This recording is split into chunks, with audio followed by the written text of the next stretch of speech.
Don't worship God like angels. దేవదూతల్లాగా దేవుణ్ణి ఆరాధించొద్దు. ఎందుకంటే మనం దేవదూతలం కాదు. మనం కుమారులము. దేవదూతలు దేవుణ్ణి ఎలా ఆరాధిస్తాయి? పరిశుద్ధుడు, పరిశుద్ధుడు, పరిశుద్ధుడు అని ఆరాధిస్తాయి. కానీ కుమారులు ఎలా ఆరాధిస్తారంటే ఆత్మతో ఆరాధిస్తారు. అపోస్తుల కార్యము 10వ అధ్యాయంలో పరిశుద్ధాత్ముడు వాళ్ళ మీదకి దిగి వచ్చినప్పుడు వాళ్ళంట అన్య భాషలతో మాట్లాడుతా దేవుణ్ణి గనపరిచిరి. So when we are speaking in tongues, మనం అన్ని భాషలతో మాట్లాడుతున్నప్పుడు మనం దేవుణ్ణి గనపరుస్తున్నాము. మొదటి కొరింథీయులకు రాసిన పత్రిక 14వ అధ్యాయం 17వ వచనంలో కూడా ఏమంటాడు? నీవైతే బాగుగానే కృతజ్ఞతాస్తుతులు చెల్లించుతున్నావు కానీ. సో మనం ఆత్మలో ఆరాధిస్తున్నప్పుడు మనం బాగుగానే ఆరాధిస్తున్నాము.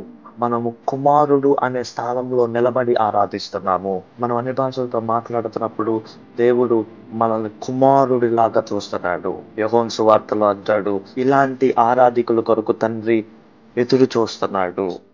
దేవుడు కుమారుల దగ్గర నుంచి ఎటువంటి ఆరాధనను కోరుకుంటున్నాడంటే ఆత్మలో చేసే ఆరాధనను కోరుకుంటున్నాడు.